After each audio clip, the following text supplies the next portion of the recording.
What is up, Notre Dame fans? This is Mike Singer from blueandgold.com with Mike Goolsby, former Notre Dame linebacker and captain. Of course, this is the Mike Goolsby Show. We were not able to go live on Sunday night on YouTube.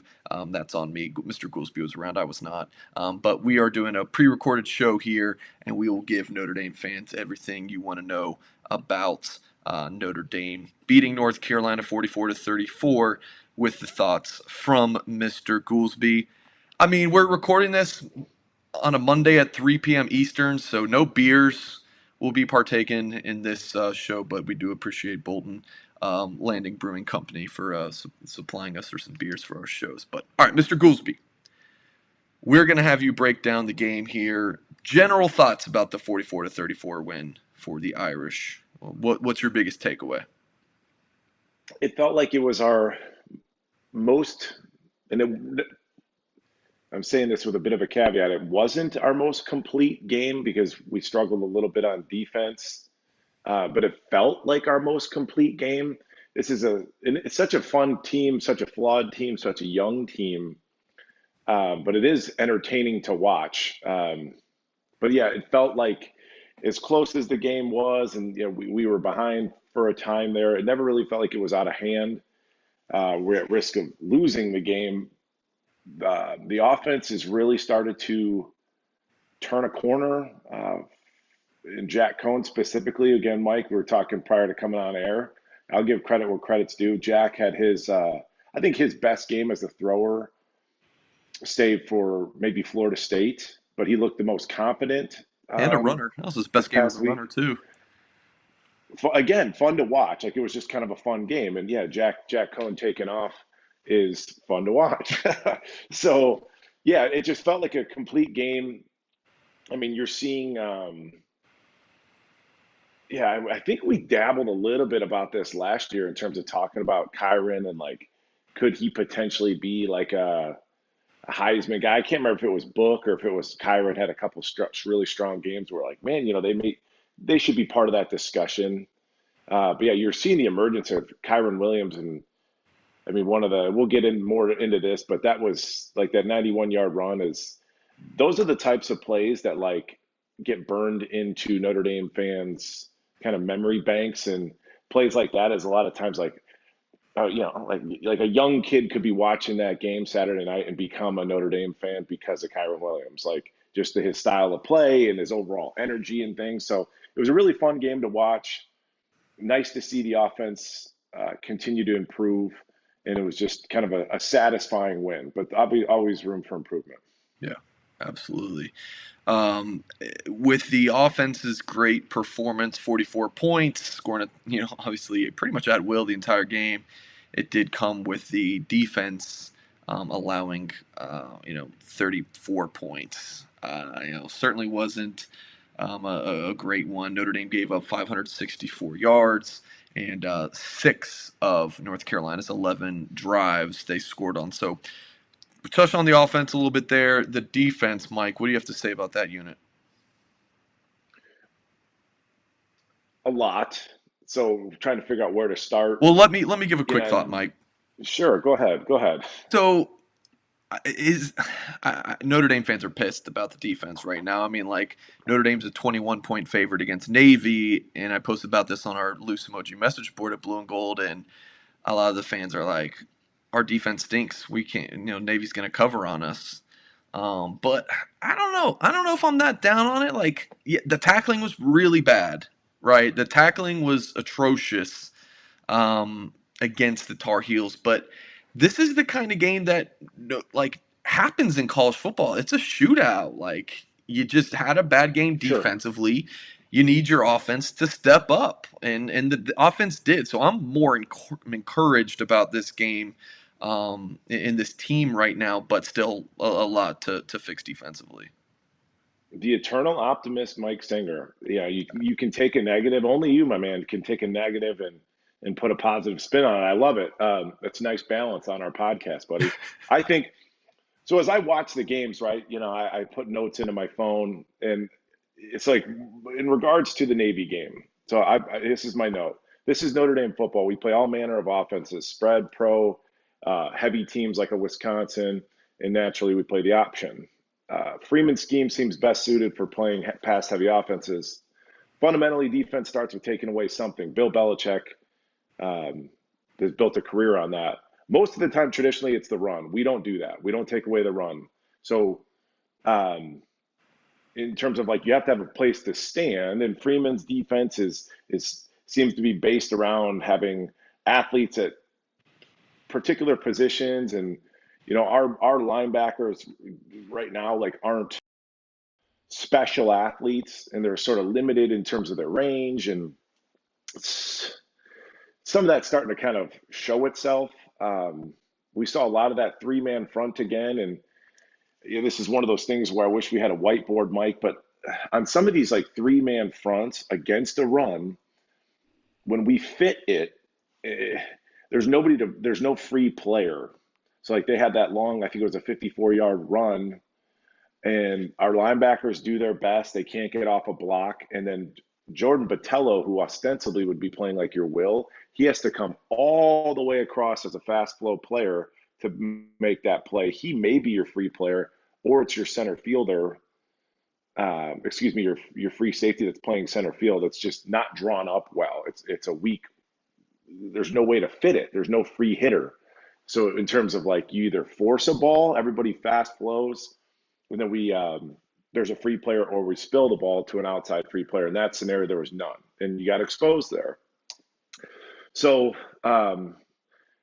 another note on the defense, just rewatching the game, our defensive line, while like super quick and pretty athletic for the position just across the board, save for maybe Heinisch, is more of like your just bruiser in the middle. We were outmatched like physically. They had some monsters, dude, on their offensive line. And I sort of noticed it watching the game, like not their center. Their center seemed like a normal sized interior lineman, but like the numbers like 72, 73, 75. I went back and looked up the roster online, and they have like two dudes that are 6'5" plus. They have, I think, three guys that are 330, 335 plus. So we had a hard time getting off of those blocks. And we just kind of got enveloped in the run game, whereas Freeman's system's designed to create movement and confusion. But like on a run play, Mike, if we've got like somebody moving or slanting, and all it takes is that 335-pound guard to knock somebody off, and now we've created a lane. So when you talk about playing run defense, you got to be, this is coach speak, gap sound, and too much movement. It creates the opposite effect. So I think it's something you can shore up. You have to play more four-man fronts against a Navy. And ultimately going forward, hopefully we just stick with a four-man front. It doesn't work. And you saw Coach Kelly kind of talk to Coach Freeman going into the halftime, like, what the hell was that? Because they had that drive with 1 minute and 15 seconds left or something on the clock at the end of the first half that led to points. Now, I think in that scenario, Mike, I think Coach Freeman guessed wrong, that we played kind of a prevent defense with a three-man front. And I think, and I don't watch the press conference or anything, but I think Coach Freeman went with that strategy because UNC was out of timeout. So he was maybe anticipating them having to throw the ball to move the ball down the field. I haven't heard that said yet. And then on the flip side of that, I guess maybe to add to that point, Mike, Sam Howell's a veteran quarterback. He's played in that system a long time. Greg Latke mentioned that as well. Like, he's been in that system. So maybe a pass play was called and he just checked to an inside run because he's like, shoot, man, this is a 15-yard gain right up the gut. So that was a swing and a miss by Coach Freeman there in terms of defensively. Trying to think of any other points defensively speaking. We do need more DBs, more playmakers out there. It just seems like kind of an average group as a whole, especially when you remove Kyle Hamilton from the equation. So we haven't seen much of a youth movement on the defensive side of the ball, and I think it's just curious as to why not. We haven't rolled in a true freshman at various positions. And the only other thing that I have here in my notes, in this game, you mentioned like the tackling. The tackling was poor. Yes, I agree. But so much of what we saw was Sam Howell just taking off and like legitimately, Mike, exposing himself to massive hits. Like he's kind of fighting for extra yardage. He's sort of standing right up. And I didn't see, maybe Drew White got him once, but like as a defender, as a linebacker, like you see a quarterback leave the pocket and you should start like salivating. And I don't think that we took advantage of having a chance to light that quarterback up as he's fighting for yards. He's not protecting himself. And that was a big miss. And I feel like with that specifically missing Kyle today, I think that's kind of where it showed itself was like you just know that he would have come down and laid the hammer a time or two.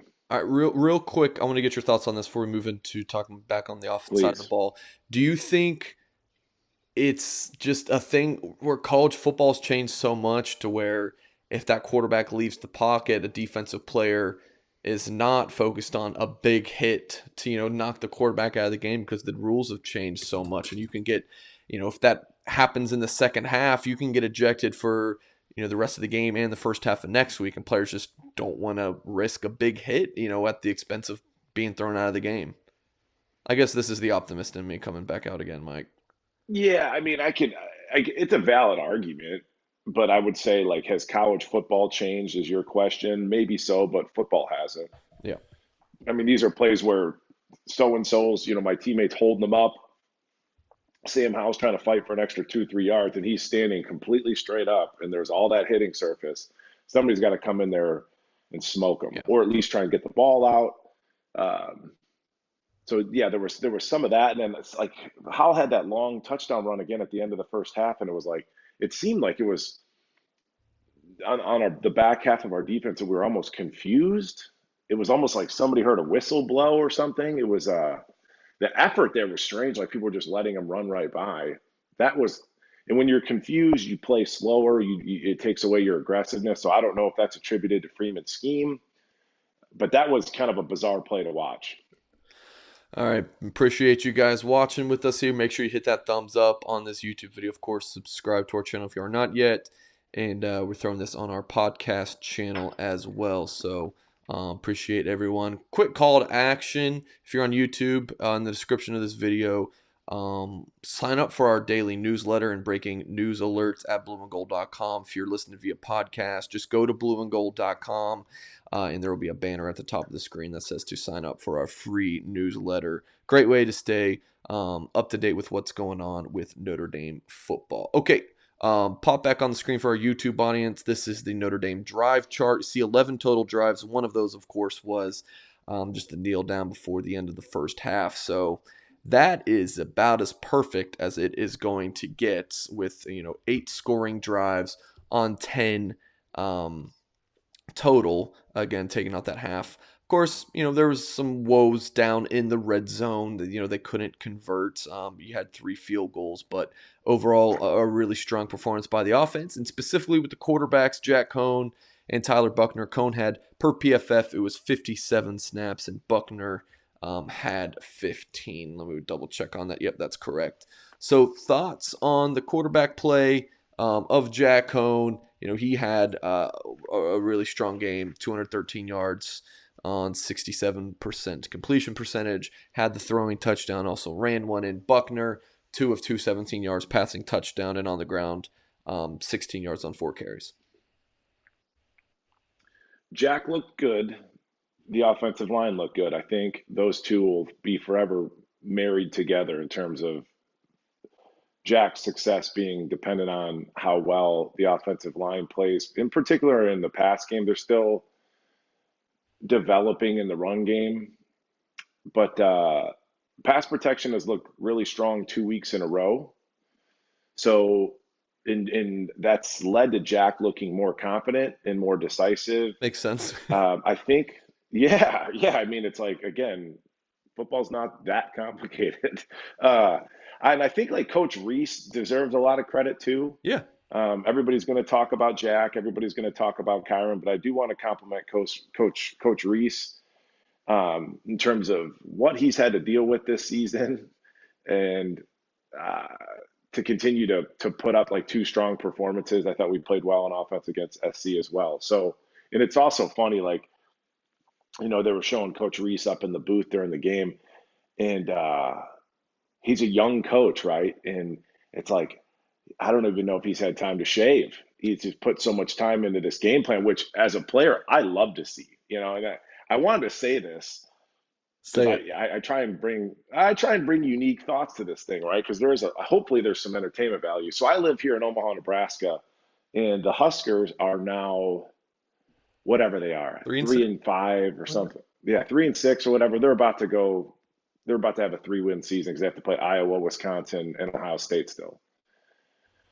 So I'm looking at like Coach Reese looking disheveled because it's like, man, this guy's been putting in the hours, burning the midnight oil. I love it. Contrast that with Coach Scott Frost here, who I've always said this: your head coach and your prominent coaches on staff should not be in great shape. In that they don't need to be like physical slobs, but they shouldn't be fit. Like they shouldn't be jacked. You shouldn't have the time as a recovering meathead who still likes to work out, Mike, to stay in great shape. You got to spend 6 to 8 hours a week in the gym, like to maintain muscle mass, etc. Scott Frost looks like he's spending 6 to 10 hours a week in the gym as a head coach of a Power Five football program, getting paid $5 million a year. You shouldn't look like that. So for me to see Coach Reese kind of looking a little disheveled up there, I love it because he's his priorities are in the right place, right? So creative game plan, and here comes a rant, Mike. So if you can stop me, but Kyren in particular has figured out at this point in the season how to run behind this offensive line unit. Whereas like early in the season, dude was running hard, but he was running into like brick walls. Like there was no movement. But he was just like, I'm gonna bang it up in here, right? He And bounces it out a now it's lot like, more, right? yes, yeah, you're seeing that more like that Le'Veon Bell type style that everybody loves to use as sort of a comp. But he's patient and he likes to bounce if it's not there. And we still don't have a lot of movement on our offensive line, but dudes are staying on blocks. And there's like, on Kyron's 91-yard run, like Joe Alt just rode dude down to the ground. It was like, hey, man, I'd love to see you move him 3 yards downfield, but next best scenario is just stay on that guy. And I also want to say, like when Coach Reese chooses to go like 12, 13 personnel, like more of that heavy personnel, and typically you're going to have your additional blockers, obviously, like on the edge of your formation. I think that, and it almost sounds counterintuitive, Mike, but I think that takes away Kyron's ability to bounce that ball outside because he has to go further east and west to get around the edge because there's still that, like, you've got George Takis fighting with a defensive end, what have you. Sure. So, and the last point about Coach Reese, and this ties back more into Jack, is this is just my observation. I still don't think that Jack Cohn is as comfortable, and this is kind of a Captain Obvious statement for a right-handed quarterback. He's not as comfortable throwing the ball to his left as he is to his right. It seems like the route combinations that Coach Reese has drawn up, dude, they like fit Jack better. Like he had that couple nice balls over the middle. Obviously, we have the quick game still working, but they're not like double move outbreaking routes. Jack's not comfortable throwing those. They're more over the seam, easier throws for a quarterback to make. So a lot of my credit goes to Coach Reese, truly. And Jack looked confident. We should probably get into like the usage of the quarterbacks. I think that's what you asked me Yeah. 10 minutes ago. Hey, But it was only 9.5 minutes ago. yeah, I'm getting better. I think that I said last week, in my perfect world, Tyler would get an entire series or at least get 3 to 4, 5 snaps, in succession. And that'll help him sort of calm his nerves a little bit and just kind of get into a little bit of a rhythm. Because that poor kid, I mean, he's looking to the sideline for instruction almost up into the snap. And it's like, just let the kid, maybe don't take off the training wheels just yet, but let's get him into a rhythm. So that was less than ideal from my perspective. I think down, but in the red zone, Mike, was kind of odd, like the interchanging down there. That just seemed a little like herky jerky to me. Um, and like when they, so I almost had the thought like on Jack's touchdown run, I'm like, I wonder if they meant that for, because I think that if I remember correctly, I think Tyler was in the game. I think we had to call a timeout. Yep. We came back and then Jack ran the ball in. Yep. I think that's the way that went. And I almost wondered, I was like, was that play meant for Tyler? I Because it love was so kind conspiracy of, Goolsby. This is my favorite Goolsby. oh, I wouldn't call it a conspiracy. Um, Conspiracies only come out if we're drinking beers, dude. Yeah. But yeah, I was just like, man, I mean that's next level coaching if they put Jack back in the game and then ran a play that you would presume would be called for Tyler. So I just think down by the red zone, Tyler's going to give you more variability, and we saw him throw a nice pass today. So Yeah. the 57-15 split in terms of snaps, I mean, it's fine. But I would just like to see Tyler get more plays in succession. My thoughts, because sometimes people actually do. This isn't the Mike Goolsby Show, but we'll see some comments on YouTube every once in a while, and people say, "Singer, I like your opinion on that." I'm like, that's rare, but I appreciate it. I personally, the snap count and your thought of let's give Buckner a whole drive, I don't care. I just want that quarterback room to not be weird and the locker room to not be weird and picking sides between the quarterbacks. Like that's always been my concern with this. And it seems like it's settled down. I think the person who's kind of got the short end of the stick is Drew Pine, because he's played admirably this season in some duties he was called upon. But yeah, I agree. yeah. I All right. mean, those are the breaks. Yeah. Yeah. So I think it was on Kyren's 91-yard touchdown. They showed that Tommy Reese cam in the press box, which every time they go to that, I'm just like, man, that would be so awkward. Like Reese goes back and watches this. He's just like, is he calling the game? And he's like, man, like I don't want to do anything stupid because NBC I might be on TV. But did you see his reaction? He was just stoic and had nothing. And McNulty's next to him, tight ends coach, going crazy. All the other coaches going crazy. What do you think of Reese just having no emotion to that run that Greg Ladke said might be? I mean, that might be the greatest run like in Notre Dame history, which is saying something. The lack of reaction again, I love it. It's awesome. I love it. Yeah, and we both are Colin Cowherd fans, and it's like, I've heard Colin say this before, like that people look at like the term obsession is like it carries a negative connotation. And then he would talk about how Tiger Woods was obsessed with winning, Kobe Bryant, Michael Jordan, etc. Like it could serve you. And like when I almost see Tommy Reese having no reaction to that, I'm like, this dude's obsessed Yeah. with this offense. So that was like sort of where my mind sort of jumped to. Is it the best run in Notre Dame history? I don't know. Again, Lou, we miss you, buddy. Yeah. We really need Lou to touch on this topic or subject matter. I think if the stakes of the game were different, I mean, if it was a playoff game type atmosphere, bowl game type atmosphere, rival type atmosphere, it might move up the list. But as I was going through my show notes, Mike, I literally wrote this down. Like, we don't deserve Kyren. I mean, truly, we don't deserve Kyren. Like what we're watching, the dude. I was watching the game with my girlfriend when he went out for his knee. I was like, oh no. I was like, that poor kid, because it looked like a weird tweak, weird ankle, weird knee tweak. He comes right back in and does that. Folks, he's an awesome player. I mean, it's like you run out of words to describe him. And I mean, like his comp to me, he's sort of like a Zeke Elliott mixed with like an Austin Eckler.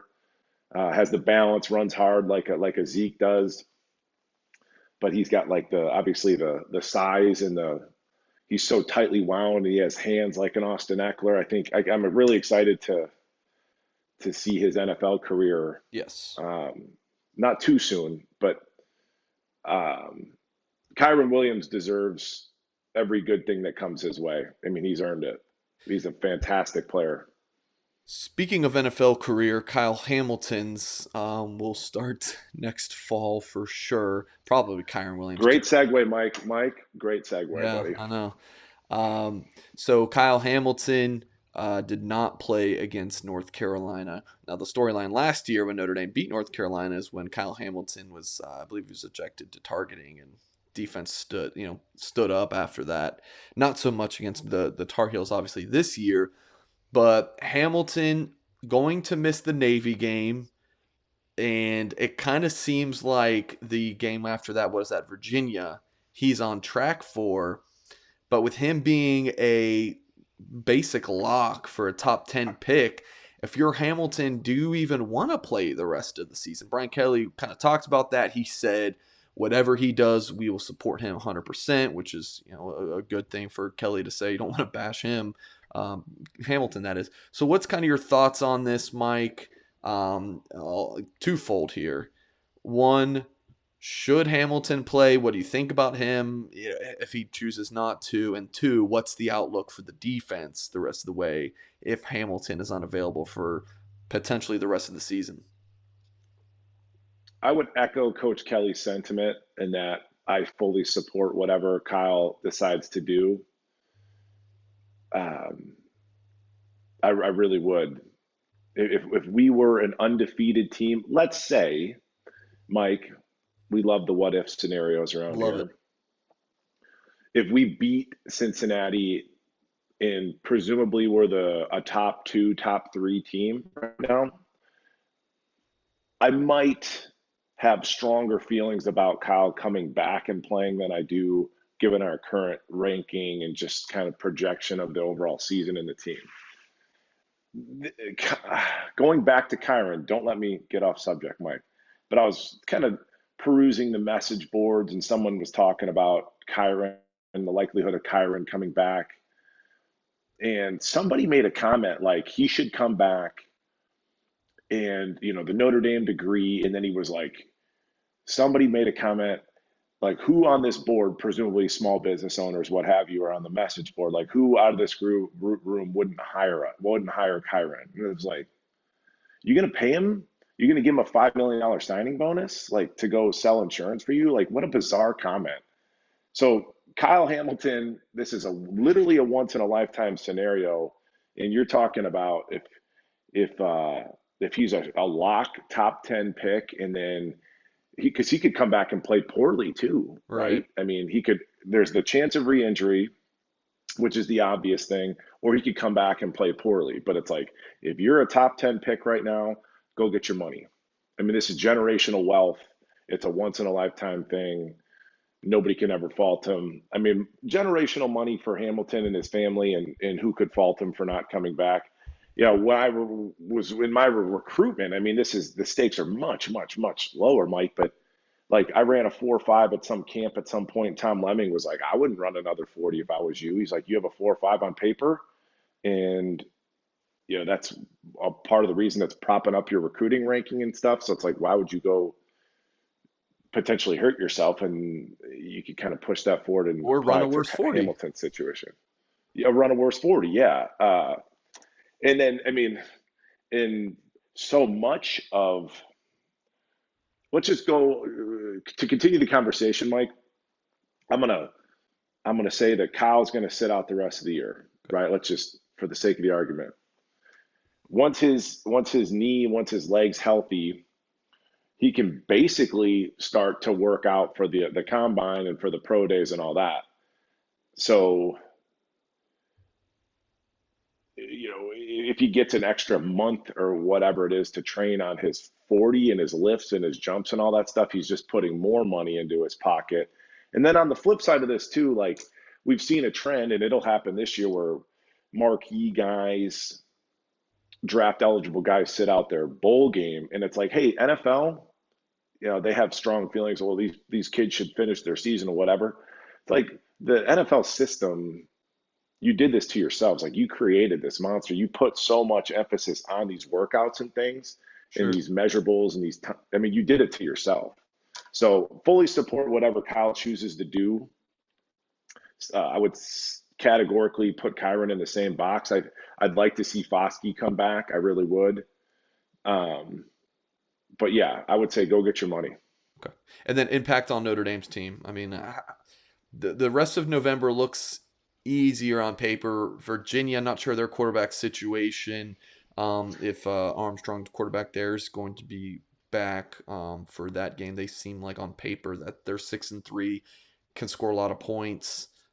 Just lost in a shootout with BYU, but I don't know about at Stanford, Georgia Tech, Navy. I mean, they should be able to run the table in November like they seem to do every single year.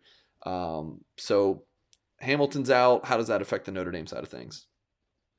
Oh, first season we saw Hamilton playing more center field. And was it the FSU game where he came across both hashes and ball out of bounds? Yeah. The FSU game. Yes. Hamilton's usage early in the season was as a true free safety, true center fielder.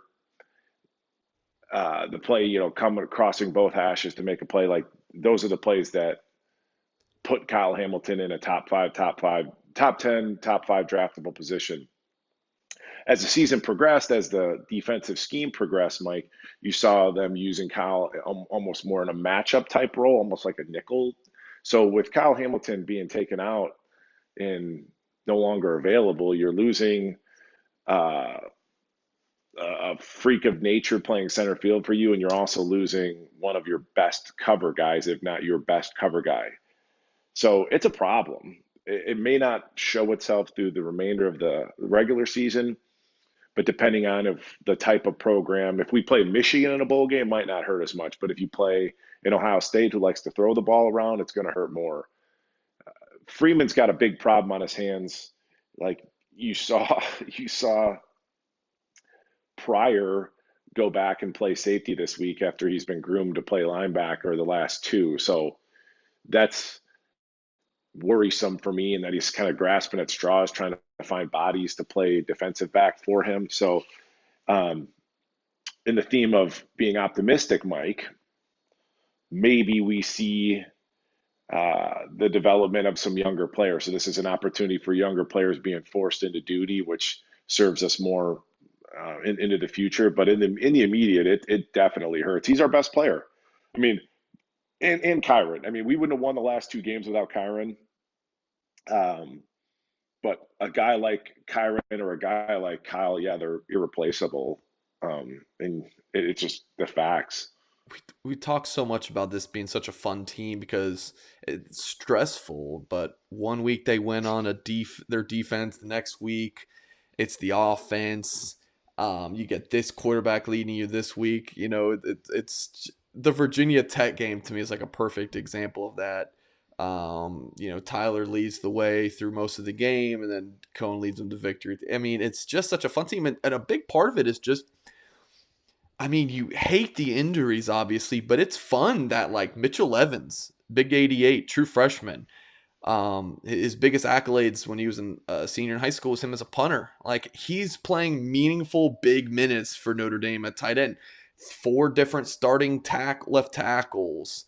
Of course, all the quarterback play. I mean, it's just fun, right? I mean, are Sure. you in the same wavelength as me as why this is a fun team to watch this year?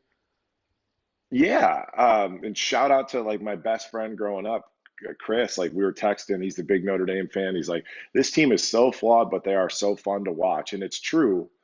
And people like to dog on Kelly, and I get it. And I've said on this show, I don't think has the most endearing personality. Um, and I think, in my estimation, that's why a lot of people, he's just a hard guy to like get behind. Not super likable. He's more of a CEO sort of approach. But with that CEO approach, you have to give the culture that Coach Kelly has built here a lot of credit. Um, I mean, we'll come out and lay a stinker of a first half and come out and execute in the second half, which was kind of the case this game. I thought that like the energy came up. Um, and I think Kyren had a lot to do with that. But it's Coach Kelly's culture, and it's so strong and so pervasive, Mike, that these young kids that have only been there for not even a year have bought Yeah. in Mitch, in Joe Alt. Um, who's the freshman running back? He's Logan Diggs. That's another one. Logan. I mean, it's another one. Styles. Lorenzo You Styles. love Lorenzo Styles. Styles should be your dude. Lorenzo Styles should be a starter. I know he had a big drop, but I mean, I've seen Kevin Austin drop a dozen balls this season, so I don't hold it too. But yeah, it's a big part of that Notre Dame culture, and that's a big reason why we as fans we watch these games, and it's a little stressful. I would think that this past week was a little bit more fun than it was stressful, but it's like we always feel like we're going to win, even in these wonky games. We always feel like we're going to win, and that's again a big testament to the players and the culture and them just figuring out a way to do it. And it's hard to win football games, but this has been fun to watch. And it's also been fun to watch the Mike Goolsby Show for our Notre Dame fans out there. Mm. So there's another great little segue to end the show here. Appreciate everyone listening via podcast, watching on YouTube. Make sure you hit that thumbs up, like and subscribe. Leave us kind reviews on Apple or wherever you listen to your podcast. And of course, go to blueandgold.com, your home for Notre Dame athletics coverage, and sign up for that free daily newsletter, breaking news alert that I talked about earlier. Appreciate you guys. We will catch you next time.